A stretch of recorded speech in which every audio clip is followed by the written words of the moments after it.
Compound learning institute की तरफ से इस विशेष विस्तृत विश्लेषण में स्वागत है। आज का मिशन बहुत ही स्पष्ट और काफी रोमांचक है। एकदम।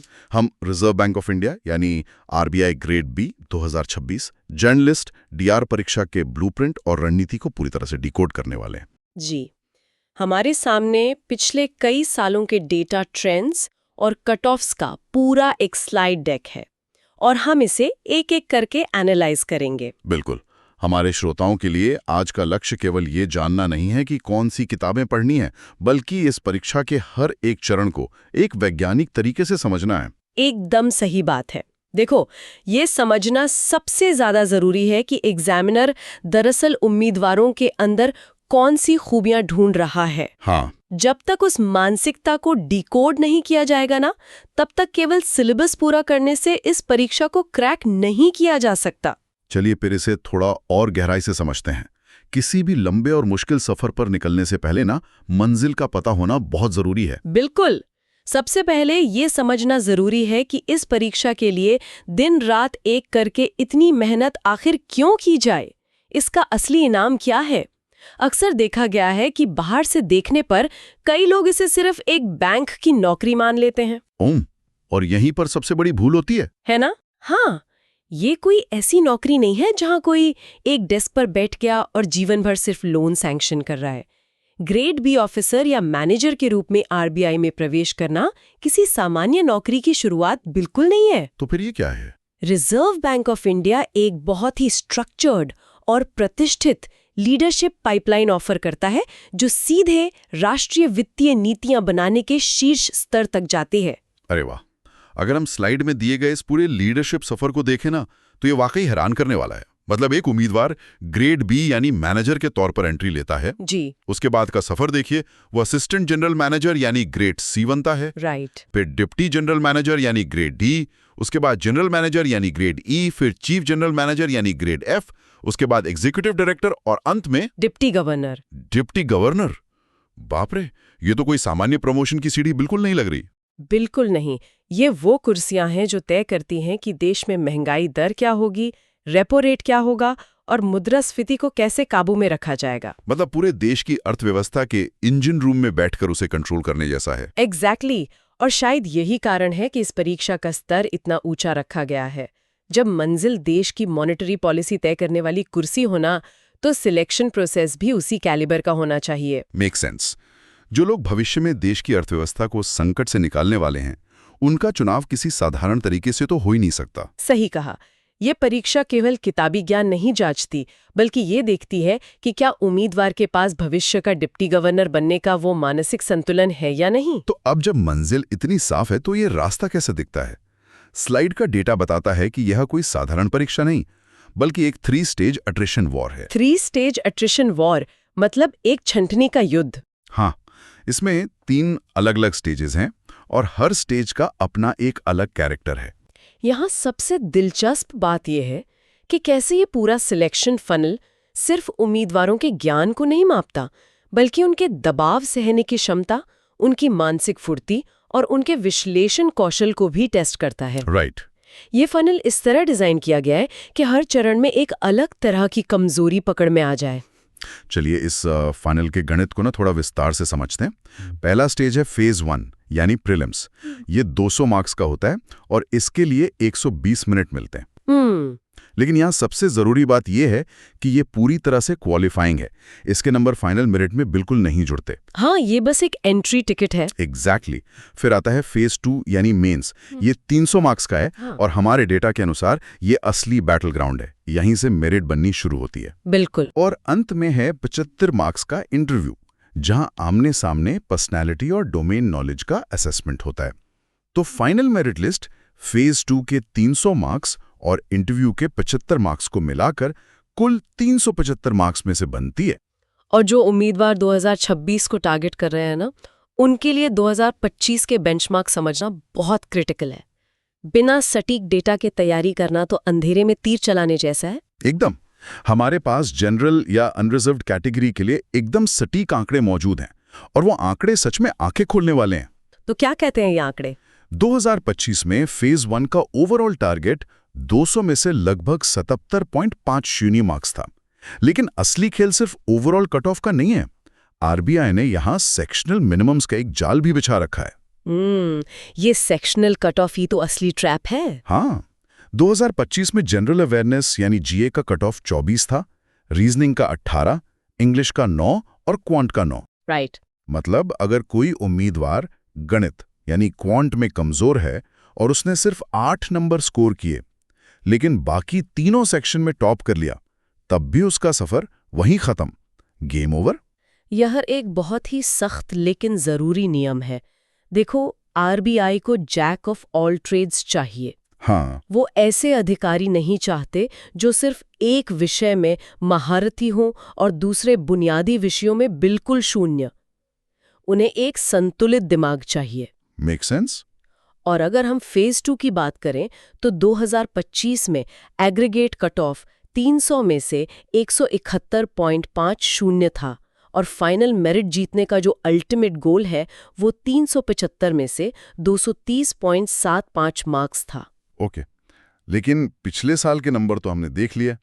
अब यहाँ एक बहुत बड़ा सवाल खड़ा होता है। क्या हर साल इसी 77 के स्कोर को टारगेट बनाकर चलना सही रणनीति है?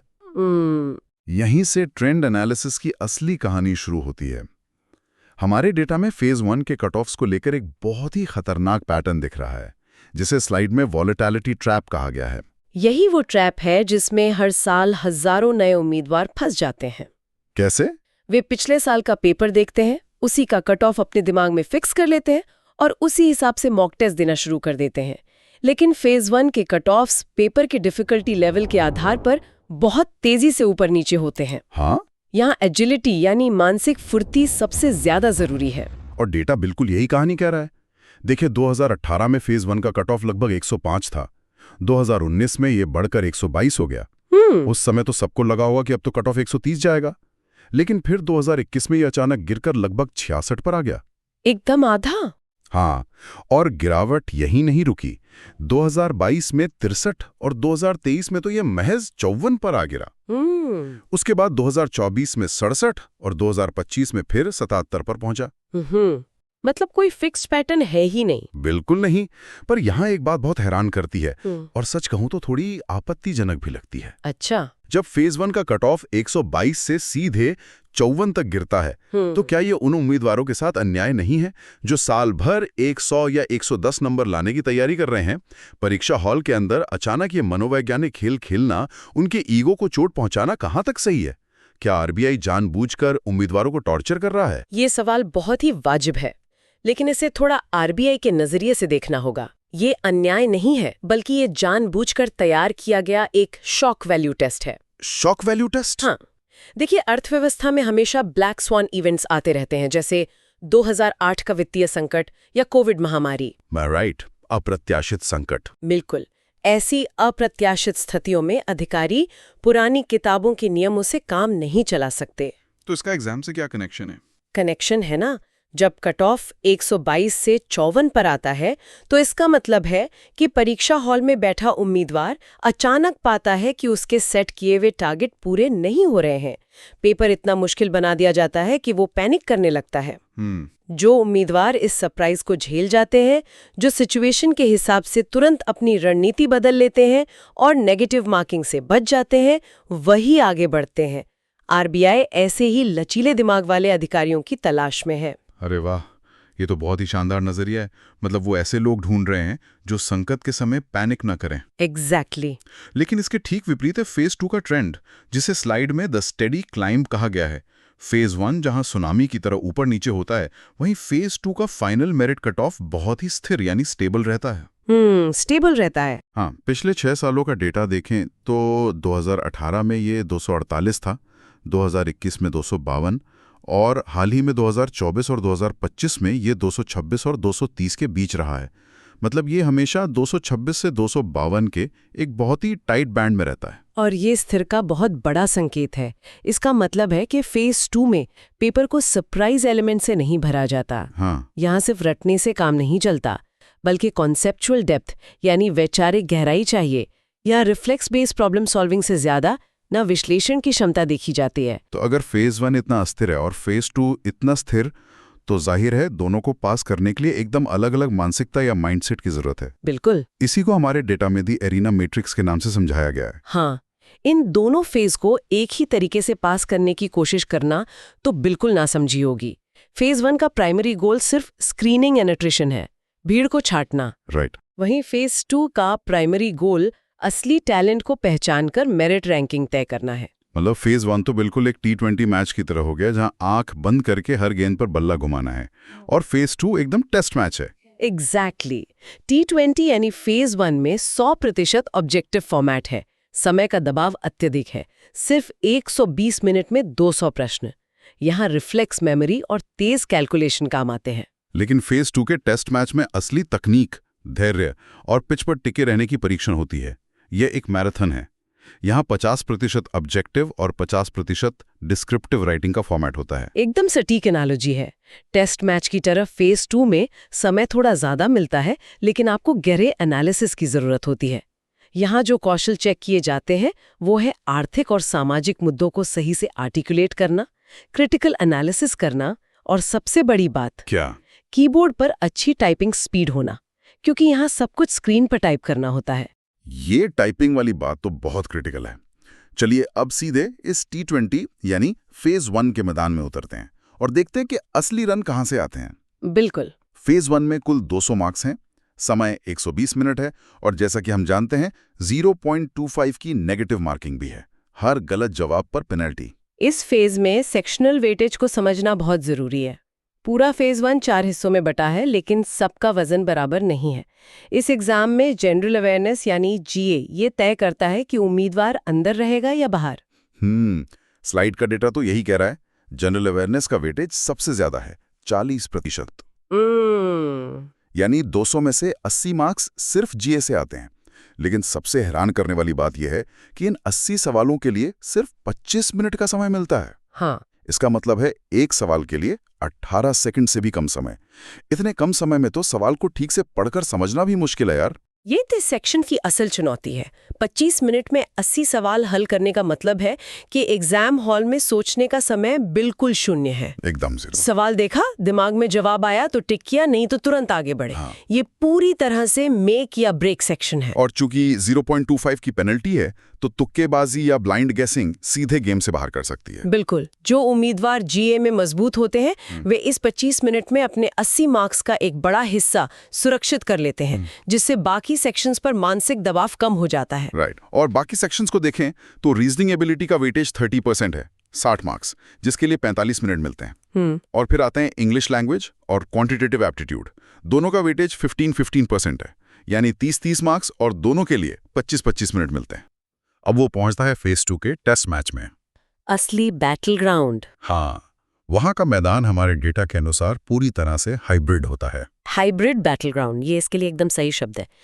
कुल 300 मार्क्स का ये फेज मांग करता है कि उम्मीदवार के पास तुरंत याद करने की क्षमता यानी रैपिड ऑब्जेक्टिव रिकॉल भी हो, और साथ ही वो कीबोर्ड पर स्ट्रक्चर्ड निबंध भी टाइप कर सके।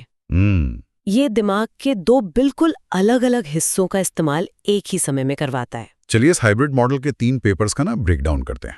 हाँ, बताइए। पहला पेपर है ESI यानी इकोनॉमिक एंड सोशल इश्यूज। ये 100 मार्क्स का है और 120 मिनट मिलते हैं। राइट। इसमें 50% हिस्सा ऑब्जेक्टिव होता है, जिसमें 30 प्रश्न होते हैं, और 50% हिस्सा डिस्क्रिप्टिव होता है, जहां 6 में से 4 प्रश्नों के उत्तर टाइप करने होते हैं। अब आमतौर पर सोशल इश्यूज सुनकर लगता है कि ये कोई सामान्य ज्ञान का पेपर होगा, लेकिन असल में इसमें क्या पूछा जाता है? ESI का मतलब सिर्फ GDP या इन्फ्लेशन के आंकड़े रटना नहीं है। ये पेपर इस बात का टेस्ट है कि क्या उम्मीदवार को ये समझ आता है कि PM किसान योजना या मनरेगा जैसी किसी सरकारी नीति का जमीनी स्तर पर गरीबी या ग्रामीण रोजगार पर क्या प्रभाव पड़ेगा। ओके। एक नीति कैसे समाज के निचले तबके को प्रभावित करती है, ये समझ होना एक RBI अधिकारी के लिए बहुत जरूरी है। ये बहुत ही गहरा नजरिया है। इसके बाद आता है पेपर 2, जो है इंग्लिश राइटिंग स्किल्स। ये भी 100 मार्क्स का है, लेकिन इसके लिए सिर्फ 90 मिनट मिलते हैं। हाँ, ये टाइमिंग का खेल है। और ध्यान देने वाली बात यह है कि ये पेपर 100% डिस्क्रिप्टिव है। इसमें कोई MCQ नहीं है। उम्मीदवारों को निबंध, प्रेसी और रीडिंग कॉम्प्रिहेंशन पूरी तरह से कीबोर्ड के माध्यम से टाइप करने होते हैं। बिल्कुल। यहाँ सबसे दिलचस्प और शायद सबसे दुर्भाग्यपूर्ण बात यह है कि कई बहुत ही होशियार उम्मीदवार इस स्टेज पर आकर सिर्फ इसलिए बाहर हो जाते हैं क्योंकि उनके पास ज्ञान तो भरपूर होता है, बेहतरीन विचार भी होते हैं, लेकिन कीबोर्ड पर अपने विचारों को तेजी से और बिना स्पेलिंग मिस्टेक के टाइप करने की आदत ही नहीं होती। ये एक बहुत बड़ी और कड़वी सच्चाई है। मतलब जब कोई उम्मीदवार पेन से लिखता है ना, तो उसका दिमाग एक अलग फ्लो में काम करता है, एक अलग मसल मेमोरी होती है। हाँ, सही कह रही हैं। लेकिन जब सामने स्क्रीन पे टाइमर चल रहा हो और भारी भरकम आर्थिक मुद्दों पर कीबोर्ड खटखटाकर एक सुगठित निबंध लिखना हो, तो ये एक अलग ही तरह का स्ट्रेस पैदा करता है। वो कीबोर्ड की आवाज भी तो पैनिक देती है ना हॉल में। बिल्कुल। विचारों को तुरंत वाक्यों में पिरोकर टाइप करना एक अलग स्किल है, जिसे अक्सर तैयारी के दौरान नजरअंदाज कर दिया जाता है। और अंत में है पेपर 3 यानी FM फाइनेंस एंड मैनेजमेंट। ये भी 100 मार्क्स का है और 120 मिनट का समय मिलता है। इसका फॉर्मेट बिल्कुल ESI की तरह ही है, 50% ऑब्जेक्टिव और 50% डिस्क्रिप्टिव, जहां फिर से 6 में से 4 प्रश्न अटेम्प्ट करने होते हैं। जी। मैनेजमेंट वाले हिस्से में लीडरशिप, मोटिवेशन और कॉर्पोरेट गवर्नेंस जैसे विषयों पर समझ परखी जाती है। ये देखा जाता है कि अगर किसी बैंक में कोई घोटाला हो जाए तो अधिकारियों से एथिकल नजरिए से कैसे हैंडल करेगा। इस पूरे फेज 2 के स्ट्रक्चर को देखकर ये स्पष्ट हो जाता है कि ये एक मेरिट बैटल ग्राउंड क्यों है। हाँ, अगर कोई उम्मीदवार सिर्फ ऑब्जेक्टिव में अच्छा है तो डिस्क्रिप्टिव हिस्सा उसे पीछे खींच लेगा, और अगर कोई लिखने में अच्छा है लेकिन उसका फैक्चुअल रिकॉल कमजोर है तो वो ऑब्जेक्टिव में मात खा जाएगा। यहाँ एक बहुत ही संतुलित अप्रोच की जरूरत है। अगर हम फेज 1 के स्नैपशॉट पर नजर डालें तो इसमें इसेंशियली 4 मेन हर्डल्स नजर आते हैं। हाँ, 4 मेन सेक्शंस है। पहला है क्वांटिटेटिव एप्टीट्यूड, जिसमें अरिथमेटिक, अलजेब्रा और डेटा इंटरप्रिटेशन यानी DI जैसे हेवी टॉपिक्स आते हैं। दूसरा है रीजनिंग, जिसमें पजल्स और सिलोजिज्म है। फिर आती है इंग्लिश और आखिर में game changer section, general awareness यानी GA। बिल्कुल, ये 4 पिलर्स है फेज 1 के। अब यहाँ सोर्सेज में एक बात बार बार और बेहद स्ट्रिक्टली हाईलाइट की गई है कि क्वांट और रीजनिंग में जो प्रिसिजन है यानी सटीकता, वो नॉन नेगोशिएबल है। मतलब यहाँ इंट्यूशन से तुक्के नहीं मारे जा सकते। ऐसा क्यों है?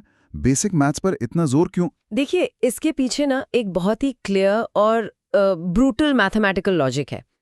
अगर इसको थोड़ा बिगर पिक्चर से कनेक्ट करें तो फेज 1 में क्वांट और reasoning actually core scoring subjects नहीं है। वेट, स्कोरिंग नहीं है तो क्या है? ये सिर्फ क्वालिफाइंग हर्डल्स हैं, एक तरह का फिल्टर है। यहाँ पर किसी कैंडिडेट को मैथ्स का प्रोफेसर या यूनिवर्सिटी टॉपर नहीं बनना है। असली चैलेंज है स्पीड और एक्यूरेसी के डेडली कॉम्बिनेशन को एक फिक्स्ड टाइम लिमिट में मास्टर करना। हाँ, समझ गया। यानी टाइम मैनेजमेंट का पूरा खेल है। एग्जैक्टली। अगर प्रिसीजन नहीं है ना, तो नेगेटिव मार्किंग किसी भी वेल प्रिपेयर्ड कैंडिडेट को सीधा गेम से बाहर कर देगी। RBI बेसिकली टेस्ट कर रहा है कि क्या एक future central banking officer extreme pressure में नंबर्स को रैपिडली प्रोसेस कर सकता है या नहीं। ये तो एक पूरा स्ट्रेस टेस्ट हो गया, एक फिल्टरिंग मैकेनिज्म, राइट? यानी ये सिर्फ दरवाजा खोलने की एक चाबी है ताकि क्राउड को फिल्टर किया जा सके। हाँ, परफेक्ट तरीके से सम अप किया आपने। लेकिन असली महल, जहां असल मेरिट बनती है, वो तो फेज 2 है। जैसे ही हम फेज 2 की तरफ शिफ्ट होते हैं, गेम और उसका पूरा टेम्परामेंट पूरी तरह बदल जाता है। वहां तो ऑब्जेक्टिव MCQ से ज्यादा डीपली एनालिटिकल अप्रोच चाहिए होती है। सही पकड़ा।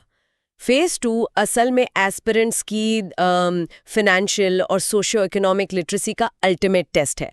ये सिर्फ किताबी ज्ञान या फॉर्मूला रटने तक सीमित नहीं है। तो इसमें एग्जैक्टली क्या-क्या आता है? इसमें पेपर 1 है इकोनॉमिक एंड सोशल इश्यूज, जिसे ब्रॉडली ESI कहा जाता है। यहाँ पर मैक्रो लेवल के विषय आते हैं, जैसे ग्रोथ, डेवलपमेंट, ग्लोबलाइजेशन के असर और IMF, WTO जैसे अंतर्राष्ट्रीय संस्थानों का रोल। राइट। और देश के सोशल स्ट्रक्चर पर भी फोकस होता है, आई थिंक। बिल्कुल। डेमोग्राफिक्स, जेंडर इश्यूज और अर्बनाइजेशन पर डीपली एनालिटिकल सवाल पूछे जाते हैं। और फिर ESI के साथ आता है पेपर 3, फाइनेंस एंड मैनेजमेंट यानी FM, जी, जिसमें फाइनेंशियल सिस्टम्स, आरबीआई का अपना इवॉल्विंग रोल, नाबार्ड जैसे institutions, bond markets, risk management और एथिक्स आते हैं। हाँ, और कॉर्पोरेट गवर्नेंस भी बहुत महत्वपूर्ण है इसमें। अब यहाँ एक आम एस्पिरेंट के दिमाग में जो सबसे बड़ा फ्रीक्वेंटली आस्क्ड डाउट आता है, जी वो मैं यहाँ टेबल पर रखना चाहूंगा। जी इतना सारा सिलेबस है, तो एक नेचुरल ह्यूमन टेंडेंसी होती है कि पहले फेज 1 की पढ़ाई पूरी खत्म कर ली जाए। हाँ, बहुत लोग ऐसा सोचते हैं। लोग सोचते हैं पहले एक स्टेप कंप्लीट करें, प्रिलिमिनरी क्लियर हो जाए, तब फेज 2 की मोटी मोटी किताबें उठाई जाएं। ये लीनियर अप्रोच एक्चुअली कितनी सही है? सच बताऊं तो ये लीनियर अप्रोच शायद इस लंबे प्रेपरेशन के दौरान की जाने वाली सबसे बड़ी भूल है। बहुत कॉस्टली मिस्टेक है ये। Wait, really? सबसे बड़ी भूल? बिल्कुल। फेज 1 और फेज 2 को अलग अलग यानी साइलोज में पढ़ना एक कंप्लीट डिजास्टर रेसिपी है। इससे टाइम डबल लगता है। इसकी जगह एक जो टॉपर की अप्रोच होती है ना, उसमें एक स्वीट स्पॉट को पहचानना होता है। हाँ, द स्वीट स्पॉट। हमारे ब्लूप्रिंट में इस सिलेबस इंटीग्रेशन स्ट्रैटेजी को सबसे अहम मास्टर की बताया गया है। तो इस मिस्टीरियस स्वीट स्पॉट में आखिर कौन से टॉपिक्स आते हैं? देखिए, इस स्वीट स्पॉट के कोर में है कुछ बेहद क्रूशल डॉक्यूमेंट्स, जैसे हर साल का यूनियन बजट, पिछले 8 से 10 महीने के करंट अफेयर्स, पीआईबी रिलीजेस यानी प्रेस इन्फॉर्मेशन ब्यूरो की ऑफिशियल अपडेट्स, और आरबीआई के अपने सर्कुलर्स भी। एग्जैक्टली, आरबीआई सर्कुलर्स, उनकी महीने की रिपोर्ट्स और सबसे जरूरी गवर्नमेंट स्कीम्स। अगर इन टॉपिक्स को शुरुआत से ही एक इंटीग्रेटेड लेंस के साथ डीपली कवर किया जाए तो एक डुअल आरओआई मिलता है। ड्यूल आरओआई यानी रिटर्न ऑन इन्वेस्टमेंट। इस कॉन्सेप्ट को थोड़ा और डीपली अनपैक करते हैं ताकि कैंडिडेट्स को एग्जैक्ट मैकेनिज्म समझ आए। इसका सीधा मतलब ये है कि जब कोई, मान लीजिए, किसी बड़ी गवर्नमेंट स्कीम जैसे पीएम किसान या एमजीएनआरईजी को ठीक से डीपली पढ़ रहा है, हाँ, तो वो सिर्फ फेज 1 के एक सिंपल मल्टीपल चॉइस क्वेश्चन को सॉल्व करने की तैयारी नहीं कर रहा है, राइट? एग्जैक्टली। वहां एक ही डीप रीडिंग से ना 2 अलग अलग निशाने लग रहे हैं। फेज 1 के जनरल अवेयरनेस सेक्शन में किसी भी कैंडिडेट को यहाँ से सीधे तौर पर फैक्चुअल स्क्रीनिंग मार्क्स मिल जाएंगे, जैसे कि स्कीम का बजट कितना है या नोडल मिनिस्ट्री कौन सी है। सही कहा। लेकिन यही डीप अंडरस्टैंडिंग फेज 2 के ईएसआई और एफएम पेपर्स में डिस्क्रिप्टिव राइटिंग के लिए एक बेहद सॉलिड और डेटा बैक्ड फाउंडेशन तैयार करेगी। Make sense. अगर फेज 2 में किसी ऐसे में रूरल पॉवर्टी एलिविएशन पर लंबा आंसर लिखना हो तो यही डिटेल्स काम आएंगे। एब्सोल्युटली। ये शुरुआती डीप रीडिंग ही आपको एक्चुअल कंटेंट प्रोवाइड करेगी। यही उस डुअल आरओआई की पावर है। तो इसका सीधा निष्कर्ष ये निकला कि अगर कोई एस्पिरेंट सिर्फ फेज 1 का मैथ 3 महीने तक लगातार पढ़ता रहे और इन स्कीम्स को इग्नोर कर दे तो वो एक्चुअली अपने फेज 2 का प्रेशियस टाइम चुरा रहा है। बिल्कुल। ये तो स्ट्रैटेजी के लेवल पर ही एक सेल्फ डिफीटिंग अप्रोच हो गई। पर यहाँ एक बहुत ही प्रैक्टिकल और जेन्युइन प्रॉब्लम आती है। देखिए, नॉलेज तो इकट्ठा कर ली जाएगी, लेकिन एग्जाम हॉल में जब उस घड़ी की टिक टिक शुरू होती है, जो एक्सट्रीम टाइम प्रेशर फेस करना पड़ता है, उसका क्या करें? वही सबसे बड़ा चैलेंज है। क्योंकि फेज 2 के लिए इतना डीप और लंबा एनालिटिकल पढ़ना है, तो फेज 1 के टाइम कंज्यूमिंग क्वांट और रीजनिंग को एक्चुअल में कितना वक्त दिया जाए जिससे बैलेंस ना बिगड़े। यही वो क्रिटिकल ट्रांजिशन पॉइंट है जहां एक हाईली डिसिप्लिन्ड और I would say almost ruthless approach चाहिए होती है। क्योंकि फेज 2 में डीपली पढ़ना है तो छात्र इस पोजीशन में नहीं होते कि वो 8-10 महीनों तक सिर्फ मैथ्स और पजल्स के साथ स्ट्रगल करते रहें। तो इसका सॉल्यूशन क्या है? सॉल्यूशन है violently compress the phase 1 preparation. इसके लिए ब्लूप्रिंट में एक बहुत ही शार्प और अग्रेसिव 5 वीक स्प्रिंट का बैटल प्लान बनाया गया है। ये रैंडमली डिजाइन नहीं किया गया है, मतलब एक स्ट्रिक्ट सिक्वेंशियल टाइमलाइन है। बिल्कुल, ताकि कम से कम वक्त में क्वांट और रीजनिंग को सेफली मास्टर किया जा सके। चलिए, इस सीक्वेंशियल टाइमलाइन और 5 वीक स्प्रिंट को step by step break down करते हैं। पूरा प्लान 5 हफ्तों में रिजिडली डिवाइडेड है। अगर वीक 1 देखें तो ये पूरी तरह से फाउंडेशंस पर फोकस करता है, राइट? हाँ, week 1 is all about raw processing speed, quant में नंबर सिस्टम सिंप्लीफिकेशन और रीजनिंग में एनालॉजी और कोडिंग डिकोडिंग जैसे बेसिक टॉपिक्स। फिर आता है वीक 2 जिसमें कोर लॉजिक बिल्ड किया जाता है। यहाँ क्वांट में परसेंटेजेस, रेशियोज और एवरेजेस कवर होते हैं, जबकि रीजनिंग में इनइक्वालिटीज और ब्लड रिलेशंस। राइट। यहाँ तक तो लगता है कि बस बेस तैयार हो रहा है, पर उसके ठीक बाद आता है वीक 3, जो असल में एप्लीकेशन फेज है। सही कहा। इसमें कॉन्सेप्ट्स को टेस्ट किया जाता है प्रॉफिट लॉस के एडवांस्ड सवालों से, और यहाँ इंट्रोड्यूस होता है रीजनिंग का सबसे ट्रिकी पार्ट, पजल्स और सिलोजिज्म। फिर वीक 4 थोड़ा और एडवांस लेवल पर पुश करता है, जिसमें compound interest, time and work, data sufficiency आते हैं। और आखिर में द फाइनल हैमर, वीक 5, जिसे हम सिंथेसिस कहते हैं। यहाँ टाइम, स्पीड, डिस्टेंस, मेंसुरेशन और एग्जाम का सबसे ड्रेडेड टॉपिक डेटा इंटरप्रिटेशन यानी डीआई आता है, साथ में फुल लेंथ मॉक टेस्ट्स और ब्रूटल स्पीड ड्रिलिंग। एग्जैक्टली। ये 5 वीक्स का स्प्रिंट है। यहाँ इस ब्लूप्रिंट पर मैं एक टिपिकल एस्पिरेंट की तरह ना थोड़ा हार्ड पुशबैक देना चाहूंगा। बोलिए, क्या डाउट है? अगर हम मार्क्स वेटेज की बात करें तो एग्जाम में डीआई और पजल्स सबसे ज्यादा मार्क्स के आते हैं। ये प्योर हैवीवेट टॉपिक्स हैं। हाँ, बिल्कुल हैं। तो कोई भी तैयारी करने वाला छात्र अपनी प्रिपरेशन डे 1 से सीधे वीक 3 या वीक 4 के इन हैवीवेट टॉपिक से क्यों नहीं शुरू कर सकता? शुरू में सिंप्लीफिकेशन और नंबर सिस्टम में पूरे 2 हफ्ते क्यों बर्बाद करें? ये एक बहुत ही नेचुरल टेम्पटेशन है। बहुत लोग यही सोचते हैं, लेकिन इसका मैथ्स और साइकोलॉजी समझना बेहद ज़रूरी है। कॉम्प्लेक्स डीआई या हाई लेवल लॉजिकल पजल्स को बिना बेसिक लाइटनिंग फास्ट मैथ के हाथ लगाना एक बहुत बड़ी गलती है। ऐसा क्यों? कैलकुलेशन तो प्रैक्टिस से हो ही जाएगी। यहाँ मैं एक नया नजरिया देना चाहूंगी।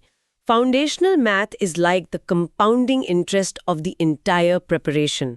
ओह, कंपाउंडिंग इंटरेस्ट की तरह कैसे? देखिए, अगर कोई एस्पिरेंट शुरुआत में ही परसेंटेजेस दिमाग में जल्दी कैलकुलेट करना या 2 नंबर्स का फास्ट रेशियो निकालना नहीं सीखता, तो एक कॉम्प्लेक्स टैब्यूला या पाई चार्ट डीआई सेट को देखकर दिमाग पूरी तरह ब्लैंक हो जाएगा। Makes sense. बेसिक्स क्लियर नहीं होंगे तो कॉन्फिडेंस गिरेगा। और असल में डीआई है क्या? डीआई में सिर्फ 3-4 अलग-अलग हैवी डेटा सेट्स का बेसिक एवरेज, परसेंटेज या रेशियो ही तो निकालना होता है। बिल्कुल। अगर बेसिक कैलकुलेशन स्लो है तो एडवांस डीआई की चाहे कितनी प्रैक्टिस कर लें, स्पीड कभी बिल्ड नहीं होगी। ये पॉइंट, इसीलिए sequence is absolutely everything here. ये पॉइंट बहुत ही आई ओपनिंग है। फाउंडेशनल मैथ वाकई लेट स्टेजेस में रिटर्न देता है। अब ये तो क्लियर हो गया कि क्वांट और रीजनिंग दरवाजा खोलने के टूल्स हैं, लेकिन अगर फेज 1 के हाई कट ऑफ्स को सेफली क्लियर करने के असली गेम चेंजर्स की बात करें तो वो जनरल अवेयरनेस और इंग्लिश हैं। यहां आरओआई को कैसे मैक्सिमाइज किया जाए? जीए यानी जनरल अवेयरनेस क्लियर तौर पर हाईएस्ट आरओआई और हाईएस्ट वेटेज टारगेट होना चाहिए। इस अकेले सेक्शन का वेटेज 80 मार्क्स का होता है, जो अपने आप में मैसिव है। वाह, 80 मार्क्स! तो इसमें पढ़ना क्या होता है स्पेसिफिकली? यहाँ स्ट्रिक्टली एग्जाम से पिछले 6 महीने के करंट अफेयर्स पर हाइपर फोकस करना अनिवार्य है। साथ ही जैसा पहले बताया, आरबीआई सर्कुलर्स, यूनियन बजट और इकोनॉमिक सर्वे को टॉप प्रायोरिटी पे एनालाइज करना होगा। और स्टैटिक बैंकिंग का क्या? लोग उसे भूल जाते हैं अक्सर। हाँ, वही तो मैं कहने वाली थी। ये एक डिटेल मैक्सिमम लोग मिस कर देते हैं।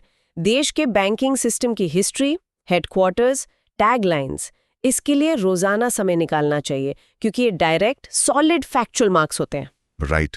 और इस मैसिव 80 मार्क्स के साथ जो इंग्लिश का सेक्शन आता है 30 मार्क्स का, उसको प्रिपरेशन में एक क्रूशल बफर की तरह देखना होगा। बिल्कुल, इंग्लिश को लाइटली नहीं ले सकते। देखा जाता है कि मोस्टली लोग ना एग्जाम प्रेशर में जीए और क्वांट में इतने उलझ जाते हैं कि इंग्लिश को इग्नोर कर देते हैं, सिर्फ बेसिक ग्रामर रिवाइज करके चले जाते हैं। लेकिन हमारी डीप डाइव स्ट्रैटेजी में एक स्पेसिफिक टेक्निक बताई गई है ना। सही कहा। इंग्लिश के लिए अब सिर्फ एक्टिव पैसिव या टेंसेस रटने से काम नहीं चलेगा। सबसे बड़ा फोकस रीडिंग कॉम्प्रिहेंशन पर शिफ्ट होना चाहिए। एक एक्शनेबल इंस्ट्रक्शन है ब्लूप्रिंट में, रोजाना हार्डकोर फाइनेंशियल एडिटोरियल्स पढ़ें, जैसे मिंट, फाइनेंशियल एक्सप्रेस या द हिंदू का इकोनॉमिक सेक्शन। एग्जैक्टली। और इस एक सिंपल आदत के पीछे एक मैक्रो लेवल फायदा छिपा है जो सिर्फ इंग्लिश तक सीमित नहीं है। हाँ, वो मैक्रो लेवल फायदा ये है कि इससे ना सिर्फ वोकैबुलरी इंप्रूव होती है, बल्कि दिमाग को भारी भरकम कॉम्प्लेक्स इकोनॉमिक सेंटेंस स्ट्रक्चर्स को नेचुरली समझने की एक स्ट्रॉन्ग आदत पड़ जाती है। प्रिसाइसली। जब कोई लगातार रीपो रेट हाइक्स, इन्फ्लेशन टारगेटिंग या फिस्कल डेफिसिट पर लिखे गए ड्राई एडिटोरियल्स पढ़ता है ना, तो उसकी रीडिंग स्पीड उन टेक्निकल विषयों में एक्सपोनेंशियली बढ़ जाती है। और इसका सीधा असर फेज 2 में दिखता होगा। 100%। फेज 2 में जब इकोनॉमिक्स और फाइनेंस के लंबे थियोरेटिकल पैराग्राफ्स को तेजी से पढ़कर कॉम्प्रिहेंड करना होता है, तो ये इंटरकनेक्टेड अप्रोच ब्रेन की हार्ड वायरिंग को बिल्कुल बदल देती है। ये सच में एक बहुत बड़ा आहा मोमेंट है इस स्ट्रैटेजी का। हर सेक्शन डीपली जुड़ा हुआ है। अब आते हैं उस ड्रेडेड पड़ाव पर, जहां आकर सबसे ज्यादा लोग स्ट्रगल करते हैं, जहां थियोरेटिकल नॉलेज का असल टेस्ट होता है। आप फेज 2 के डिस्क्रिप्टिव राइटिंग सेक्शन की बात कर रहे हैं, राइट? जी हाँ। देखिए, दिमाग में एक अच्छा जवाब होना एक बात है, लेकिन उस कॉम्प्लेक्स जवाब को स्क्रीन पर टिक टिक करते टाइम लिमिट के अंदर एक प्रॉपर फॉर्मेट में उतारना, ये बिल्कुल एक अलग लेवल की चुनौती है। बिल्कुल ठीक कहा। Descriptive writing is the ultimate test of articulation under intense pressure. इसे मास्टर करने के लिए 4 स्टेप प्रोसेस फॉलो करना होगा।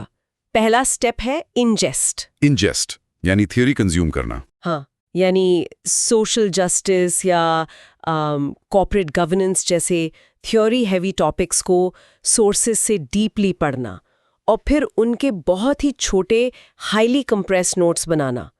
पूरा पैराग्राफ नहीं लिखना, सिर्फ बुलेट पॉइंट्स और वाइटल डेटा निकालने हैं। और यहां से आता है दूसरा और सबसे डिफाइनिंग स्टेप, जिसे सिंथेसाइज कहा गया है। अब सिर्फ सिंपल थियरी लिखने से तो एग्जामिनर मार्क्स देगा नहीं, तो ये सिंथेसिस का एक्चुअल मैकेनिज्म क्या है? सिंथेसाइज करने का सीधा सा मतलब है अपने स्टैटिक नॉलेज में करंट डेटा और लाइव एग्जाम्पल्स को ब्लेंड करना। एक एवरेज और एक टॉपर के आंसर का डिफरेंस यही हार्ड डेटा तय करता है। कोई कॉन्क्रीट एग्जाम्पल है इसका? हाँ, चलिए एक एग्जाम्पल लेते हैं। मान लीजिए एक सवाल पॉवर्टी यानी गरीबी और इनइक्वालिटी पर आता है। एक एवरेज आंसर बस इतना लिखेगा कि poverty is a major issue in India and it needs government attention. ये सच है, पर इसमें वजन कहाँ है? राइट, बहुत जेनेरिक लग रहा है। एग्जैक्टली। लेकिन एक ब्रिलियंटली सिंथेसाइज्ड आंसर डेटा से हिट करेगा। वो शुरू होगा कुछ ऐसे: According to the recent Niti Aayog Multi-Dimensional Poverty Index report, approximately 11% of the Indian population still faces severe deprivations. ओह वाव, ये स्पेसिफिक डेटा पॉइंट तो आंसर को तुरंत एलिवेट कर देता है। यही ट्रू सिंथेसिस है। PIB अपडेट्स और RBI नोटिफिकेशंस को अपने स्टैटिक हिस्टोरिकल आंसर्स में लॉजिकली बुनना। कमाल का फर्क है, एकदम क्लियर। फिर तीसरा स्टेप आता है आउटपुट, और ये सबसे क्रिटिकल स्टेज है। बिल्कुल। यहाँ डेली प्रैक्टिस की स्ट्रिक्ट डिमांड है। एक अच्छे ऐसे का स्ट्रक्चर बहुत क्लियर होना चाहिए, एक क्रिस्प इंट्रोडक्शन, एक स्ट्रॉन्ग डेटा सपोर्टेड बॉडी और आखिर में एक फॉरवर्ड लुकिंग बैलेंस्ड कंक्लूजन। ये स्मूथ फ्लो एक रात में डेवलप नहीं होता। और इसी के साथ जुड़ा है चौथा और आखिरी स्टेप, जिसे हम कहते हैं रिफाइन। पिछले सालों के PYQs को उठाकर सॉल्व करना, उन्हें टॉपर्स के आंसर से कंपेयर करना और वर्ड लिमिट में रहने की आदत डालना। सही कहा। लेकिन इन सब हैवी प्रोसेसेस के बीच एक सबसे बड़ा और प्रैक्टिकल डायरेक्टिव है जो हाईलाइट किया गया है। मैं जानता हूं आप किसकी बात कर रही हैं। Type, don't write. Exactly. Type, don't write. मैं चाहूंगी एस्पिरेंट्स इस अहम डिटेल पर गौर करें। पेन से पेपर पर लिखने की पुरानी आदत अब छोड़नी ही होगी, क्योंकि वहां एग्जाम हॉल में स्क्रीन पर टाइप करना होता है। हाँ, कीबोर्ड पर फिंगर्स की स्पीड और एक्यूरेसी ही असल में डिसाइड करेगी कि आपका पेपर पूरा होगा या नहीं। एग्जाम हॉल का वो क्लंकी सख्त कीबोर्ड, उस पर हजारों वर्ड्स टाइप करना, ये रटने वाली चीज नहीं है। ये एक प्योर मोटर स्किल है, जिसे मसल मेमोरी में आने में महीनों लग जाते हैं। मैं इसको ओवर एम्फसाइज करना चाहूंगी। अगर किसी एस्पिरेंट की नॉलेज टॉप नॉच है, सारा नीति आयोग का डेटा दिमाग में फीड है, लेकिन टाइपिंग स्पीड स्लो है, तो फेल होने से कोई नहीं रोक सकता। मार्क्स आउटपुट के मिलेंगे, नॉलेज के नहीं। एकदम ग्राउंडिंग और प्रैक्टिकल एडवाइस। रजिस्टर और पेन को लॉक करके रख दीजिए और सीधे स्क्रीन पर डेली टाइप करने की आदत डालें। बिल्कुल। अब जब कीबोर्ड और डिस्क्रिप्टिव राइटिंग की ये लंबी जंग जीत ली जाती है, तब सारे फेजेस के बाद आता है द फाइनल फ्रंटियर, 75 मार्क्स का ड्रेडेड पर्सनैलिटी टेस्ट, जिसे हम आम भाषा में इंटरव्यू कहते हैं। राइट। और यहाँ एक बड़ा मिसकंसेप्शन दूर करना जरूरी है। ये राउंड सिर्फ जनरल नॉलेज का कोई रैंडम क्विज नहीं तो है। क्या है ये एग्जैक्टली? ये एक कैंडिडेट की analytical ability, mental toughness, confidence और सेंसिटिव सेंट्रल बैंकिंग सेक्टर के लिए उसकी लॉन्ग टर्म सूटेबिलिटी का final face to face evaluation है। नॉर्मल कॉलेज वाइवा में और टॉप ब्यूरोक्रेट्स के पैनल के सामने बैठने में जमीन आसमान का फर्क होता है। मैं इमेजिन कर सकता हूँ। तो इस हाई स्टेक्स इवैल्यूएशन के मेन पिलर्स क्या हैं? ये मूल रूप से 4 मेन पिलर्स पर टिका होता है। पहला है डीप प्रोफाइल नॉलेज। कैंडिडेट का अपना पर्सनल, एकेडमिक और प्रोफेशनल बैकग्राउंड क्या है, उसको कितनी गहरी समझ है। मतलब अगर कोई इंजीनियरिंग या आईटी बैकग्राउंड से आकर बैंकिंग में आना चाहता है तो रीजन सॉलिड होना चाहिए। एब्सोल्युटली। लॉजिक क्रिस्टल क्लियर और ऑथेंटिक होना चाहिए। झूठ यहाँ तुरंत पकड़ा जाता है। दूसरा महत्वपूर्ण पिलर है मैक्रो इकोनॉमिक अवेयरनेस। मतलब सिर्फ भारत के बॉर्डर के अंदर क्या चल रहा है यही नहीं, पूरी दुनिया की आर्थिक नीतियों पर अपना एक वेल रिसर्च्ड नजरिया होना चाहिए। हाँ, domestic inflation, US federal reserve के इंटरेस्ट रेट्स का भारत पर क्या रिपल इफेक्ट पड़ेगा, इन कॉम्प्लेक्स विषयों पर आसानी से आर्टिकुलेट करना आना चाहिए। और तीसरा पिलर? तीसरा सीधे तौर पर आरबीआई इकोसिस्टम की गहरी समझ से जुड़ा है।